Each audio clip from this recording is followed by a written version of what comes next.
this is James C2, and once again, we're here to talk about certain things having to do with your career. So, this question came in from the audience, and it's how do you reconcile being so burned out that you need a change without increasing your momentum to make a change or to make a move to a new job? And that's kind of an interesting question. I think all of us are feeling a lot of pressure and sometimes quite a bit of burnout. And so, what does that actually mean? Well, I mean, it could be that we're tired of what we're currently doing. It could be that we're a little bit tired of, doing the same routine all the time. So, there's a couple of ways to handle this, especially if you begin to ask yourself the right question. So, realistically, how do you plan to move forward in your career, and how do you plan to change your career? All of these things go into this series that we're going to be doing, and this is the first one about burnout. So, today we're going to cover this question, and it's grouped together with some of the other things that we're doing. So, I think you're going to find this very interesting. Now, we're going to talk about changing your career and moving forward in your career because these are things that are about burnout, and I felt that before. I'm sure all of you have felt that before in the types of things that you're doing. So, if I'm understanding the question correctly, it has to do with making a change without making that drastic change that leads you to jump to a different company. And basically, a lot of times, especially now, there's a little bit of a concern about how things are going and how things are causing people to feel like they're stuck in a rut and therefore being burned out. And this is something that's very common with people who are high achievers and high performers. And it's mostly because they're always looking for the next challenge or the next opportunity to exercise their skill sets and to learn and to grow. So there is a feeling that, which is normal to everybody, that the grass is greener on the other side. And many people jump just to make a change for the sake of making a change. And while this can be potentially lucrative for the person making change, because most people who have been in a company know that they're only compensated incrementally over the years, it's not necessarily the best career choice, especially if you're in a profession or an institution that kind of values a long-term commitment. So one of the things to do in that case is to really step back and evaluate where you are in your career, because you're probably feeling that everything is very static around you. And unlike when you first began, there's no rush of excitement for doing the work that you've previously loved. In a very real sense, the repetition of the process of what you're doing, the process that you've got down pat and gotten extremely efficient at, has become routine, and therefore your unconscious competence is kicked in.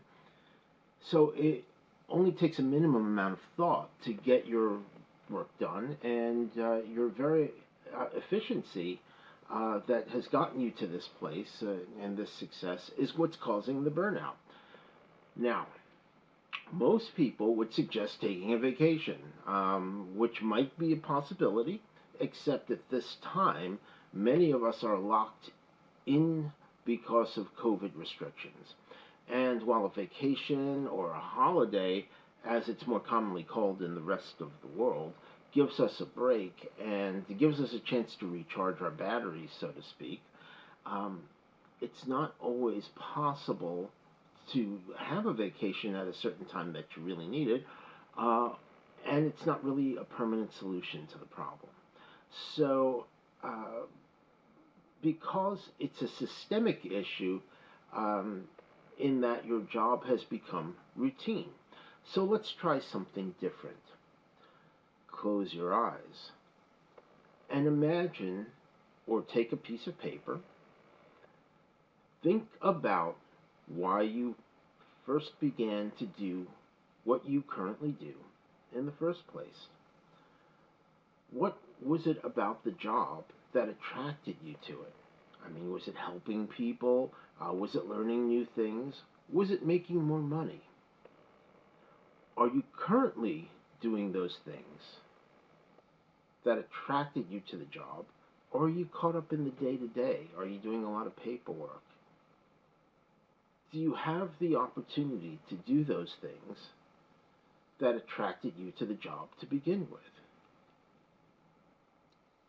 And are you helping people? Are you learning new things? Have you asked for a raise if you wanted more money?